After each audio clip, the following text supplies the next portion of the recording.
Salut tout le monde, très urgent, très incroyable et très bonne nouvelle depuis Bamako, le Mali. Mes frères et sœurs, le Mali et le ministre de l'Industrie et du Commerce, Moussa Alassane Diallo, nous lui disons merci. Mes frères et sœurs, voilà le ministre du Commerce et de l'Industrie du Mali, Moussa Alassane Diallo. Écoutons ce qu'il a dit, après nous allons décortiquer. Écoutons attentivement. Une confidence. Une confidence. Le Premier ministre, chef du gouvernement du Mali, le docteur Choguel Kokala Maïga,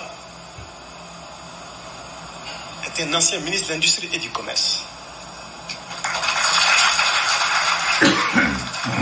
Et c'est l'un des meilleurs ministres de l'Industrie et du Commerce que le Mali indépendant a connu.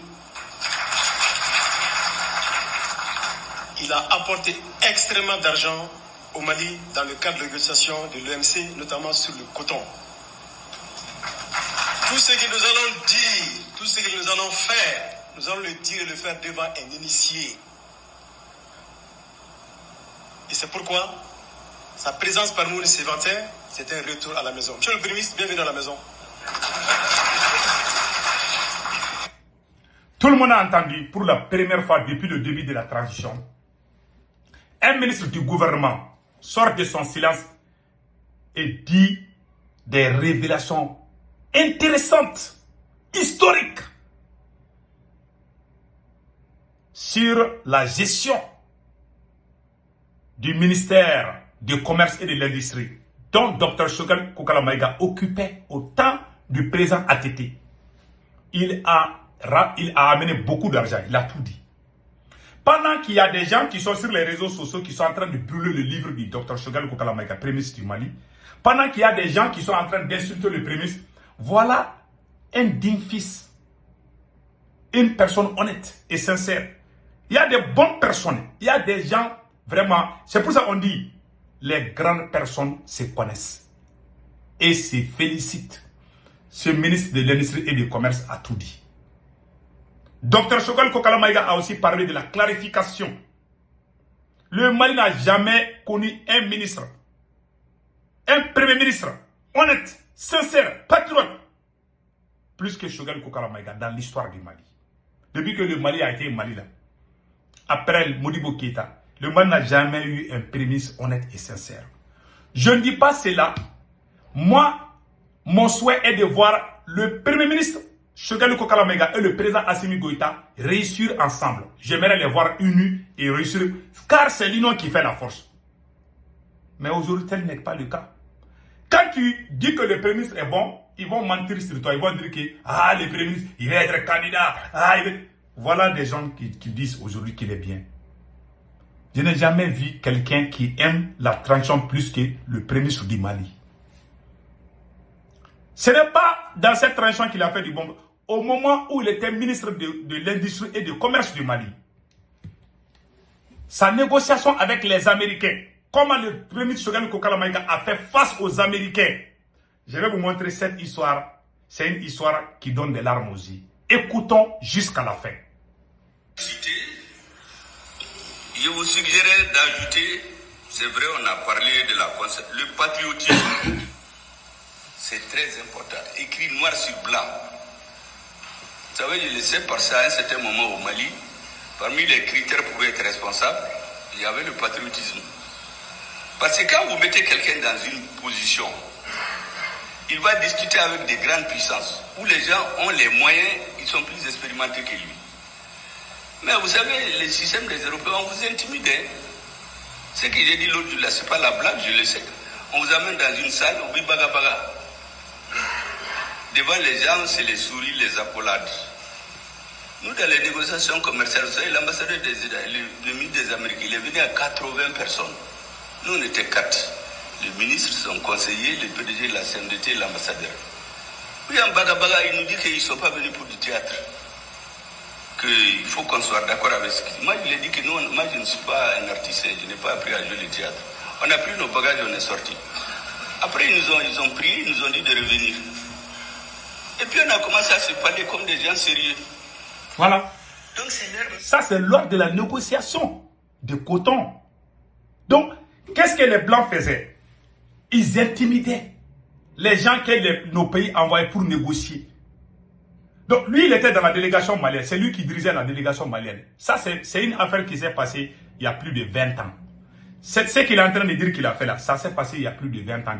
À peu près 20 ans ou quelque chose comme ça. Si je ne me trompe pas, au moins de 20 ans. Donc, Choguel Kokala Maïga était ministre du commerce du général ATT quand Amadou Toumani Touré était président. C'est lui qui a dirigé la négociation.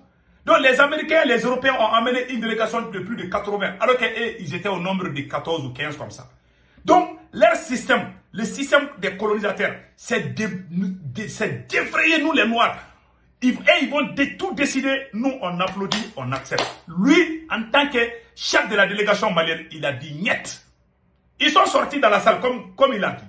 Après, les Américains les ont appelés, bon, on va négocier. Parce qu'on voulait nous donner, c'est eux qui fixent nos prix. Lui, il dit non, c'est pas comme ça. C'est pour vous dire que c'est pas aujourd'hui que Dr Choguel Kokala Maïga a commencé sa lutte. Ce n'est pas avec Assimi Goïta. Non.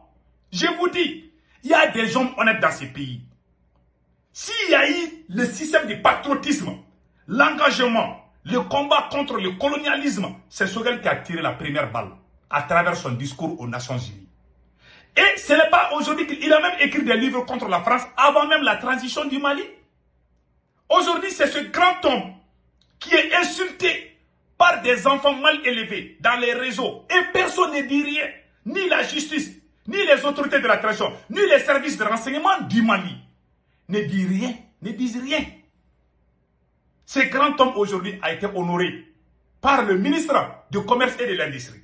Lors de sa négociation, il dit que les Blancs là, ils jouent la psychologie avec nous les Noirs. Pendant la négociation, il dit non, il faut taper la table. Lui aussi, il a tapé la table. Maintenant, et ils sont revenus, ils ont commencé à négocier. Écoutons ce qui va se passer encore. Si ce n'est pas que les membres de la délégation avaient un objectif, mais on allait céder à tout, mais on a refusé. Voilà. Ils ont poussé le président qui a appelé le nôtre la nuit. L'ambassadeur est allé réveiller à Tété à 6 h du matin. Quoi qu'a fait ou là. Heureusement, Tété ne nous a fait aucune pression. Il m'a parlé en soirée au téléphone. J'ai dit, mais vous croyez que la CIA n'a pas de gens qui parlent de soirée? Il s'est mis à rire. Il me dit, il ne faut pas nous amener des problèmes. J'ai dit, il n'y a aucun problème. Voilà, le président général Amadou Toumani Touré était président à l'époque. L'ambassadeur des États-Unis a appelé le président. Il dit que votre chef de délégation là, Dr Choguel Kokala Maïga, il nous embête ici. Hein. Nous les Américains là, Choguel Kokala Maïga est en train de nous embêter ici. Hein. Vraiment, il faut lui parler. Le président aussi avait peur parce que les Américains ont parlé. Le président a appelé Choguel Kokala Maïga, qui était ministre du Commerce et de l'Industrie à l'époque. Il dit, le président l'a appelé, il a parlé en langue sonraï. Ceux qui disent les songoï là, parce que lui il est sonraï. Donc il n'a pas parlé en français ni en bambara, mais il a parlé en sonraï. Donc Choguel dit que tu penses que la CIA ne connaît pas les sonraï. Il dit, pardon, il faut laisser, il faut écouter. Le président par peur aussi, c'est comme ça ils font. Si toi tu es ministre d'un président, si toi tu serres les cours avec les blancs, ils vont appeler le président. C'est le président qui doit te dire de cesser ou le président va se débarrasser de toi. Donc, lui, il a tellement serré les Américains et les Européens. L'ambassadeur américain a appelé le président à 3 h du matin pour le réveiller, dire que, vraiment, votre délégation là, il nous embête ici. Le docteur Choguel, c'est pas aujourd'hui que Choguel Kokala Maïga a commencé sa lutte. J'aimerais que tout le monde, moi je ne parle pas parce que je suis du côté de, je ne suis pas du côté de X contre Y. Moi, mon souhait est de voir Choguel Kokala Maïga et le président Assimi réussir ensemble, parce que c'est dans l'union. Je ne défends pas Choguel contre Assimi, non. Ce sont les apatrides qui font ça. Mais ce qui s'est fait contre Choguel Kokala Maïga, c'est Assimi qui est derrière. Il faut dire la vérité. J'aimerais dénoncer cela pour que ça cesse, pour qu'ils travaillent ensemble. Comment on peut insulter un prémisse dans un pays sérieux et le service des renseignements ne dit rien? La justice ne dit rien. Ça veut dire que le président même est complice. Voilà la vérité. Voilà ce qu'il a fait. Ce n'est pas aujourd'hui qu'il a commencé. Parce que chez nous là, les choses sont différentes. Donc, Dr Choguel Kokala Maïga, lors de la négociation avec les Américains, ce qu'il a fait, je vais faire un petit rétro. Voilà, écoutons. crois que la CIA n'a pas de gens qui parlent le soré. Il s'est mis à rire. Il me dit, il ne faut pas nous amener des problèmes. J'ai dit, on n'aura aucun problème. Les gens, ils ont tort. Mais à la fin, ils ont cédé. On est venu avec une enveloppe de 250 milliards de francs CFA. Ils ont dit que la délégation malienne, là, c'est des fous. Voilà. Ils sont venus du Burkina. Voilà. Il a même défendu le Burkina. Donc, la délégation malienne est allée au Mali avec 250 milliards. Si lui n'avait pas poussé, on allait nous donner peut-être 70 milliards ou 100 milliards. Il est le seul ministre dans l'histoire du Mali qui a négocié et qui a amené 250 milliards dans la caisse de l'État. 250 milliards. C'est ce que l'actuel ministre de l'énergie, depuis le début de ma vidéo, là, la vidéo que j'ai jouée, c'est une reconnaissance. Il faut être reconnaissant envers les bons fils de ce pays. Choguel Kokala Maïga, son idée nationaliste, ça n'a pas commencé avec la transition malienne, non. Il était comme ça. On veut l'abattre parce qu'on ne veut pas faire une vraie révolution au Mali. Tu ne peux pas dire que toi tu es révolutionnaire et tu combats les révolutionnaires. Tous ceux qui sont révolutionnaires, on va les casser les pieds. On pousse les enfants mal éduqués, insulter le Premier ministre, dénigrer-le. Mais il est bon fils. Il y a les bons fils de ce pays-là qui l'aiment. Et quand il dit Choguel est bon, ils vont dire que tu es contre Assimi. Ça, c'est faux. Choguel, c'est Assimi. Assimi, c'est Choguel. Nous, notre souhait, c'est de les voir ensemble. Réussir. On ne peut pas séparer le Premier ministre au président, c'est faux. Moi, on a dit que je suis Ali, il défend Choguel, il n'aime pas Assimi. Moi, je dis la vérité. On ne peut pas insulter un Premier ministre, ni la justice, ni le service de renseignement ne réagissent. Ça veut dire que le président est leur complice. Donc le président n'a qu'à prendre sa responsabilité pour qu'on respecte le Premier ministre. Voilà, c'est tout ce que j'ai dit. Parce qu'il y a des manipulateurs, il y a des infiltrés qui sont dans cette transition malienne. Il faut dire la vérité. Donc, Dr Choguel Kokala Maïga, pour terminer, voilà ce qu'il a dit encore. Rien, c'est un militaire qui est là-bas. Au Bénin, c'est un civil. Au Tchad, parce que c'est les pays qui produisaient le coton. Mais si on n'avait pas fait bloc, si seulement les considérations, avoir peur, menacer ou bien les Européens, ils sont plus hypocrites, ils vous appellent, ils disent hey, les Chinois et les Russes là, ils sont mauvais, il ne faut pas travailler avec eux. Comme si nous, on ne sait pas choisir qui sont nos amis. Donc, je voudrais que vous... Donc, vous avez vu, il a même écrit des livres. Comment quelqu'un qui a fait ces combats, comment on peut se lever un beau jour pour les dénigrer?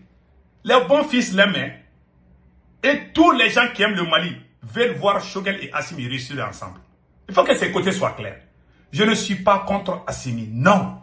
Mais je dis la vérité. Il n'est pas clair. Ce n'est pas un président clair. Voilà la vérité. Tous ceux qui sont honnêtes et sincères savent. Je ne parle pas des brebis galés, des voyous, des petits des bâtards, des tam-tam qui courent derrière tous les présidents pour dire « Ah, tu es le meilleur président ». Moi, je ne suis pas dans ça. Si tu fais du bon, je dis ça c'est bon. Si c'est pas bon, je dis c'est pas bon. Le meilleur ami, c'est celui qui te dit tes défauts pour que tu changes. Ton ennemi, tu as deux sortes d'ennemis. L'homme a deux ennemis. Ton premier ennemi, celui qui ne dit jamais, celui qui ne te critique jamais. Tout ce qu'il te fait, il dit que c'est bon. Ça, c'est ton premier ennemi. Ton deuxième ennemi, c'est qui? Celui qui te critique, même si tu fais du bien, il dit que c'est mauvais. Voilà les deux ennemis. Celui qui applaudit tout le temps et celui qui n'est jamais satisfait de ce que tu fais. Mais ton ami, celui qui dit tes défauts, il te dit la vérité, même si ça te choque, même si tes yeux là vont exploser là, il va te dire la vérité. Mais quand il fait du bon aussi, il va dire que c'est bon. C'est ça ton ami. Donc nous sommes dans la confusion. Les bâtards de tam-tam là, c'est des escrocs. C'est des gens qui font la crise, c'est ça qui font la courbette devant tous les présidents. Moi, je ne suis pas dans ça. Voilà. Le premier ministre, Dr Choguel Kokala Maïga, a aussi parlé de la clarification que je vais vous montrer. Il a tout dit ici, hein, Dr Choguel Kokala Maïga, écoutons-le. De la transition, je les appelle. Ces agents doubles là, ils prennent un point sensible de la population. Ils spéculent là-dessus. Ils endoctrinent les gens. Et conclusion, les Maliens doivent faire attention. Le premier ennemi de la transition malienne, c'est le Premier ministre. Mais en 2022, pourquoi ces gens ne parlaient pas?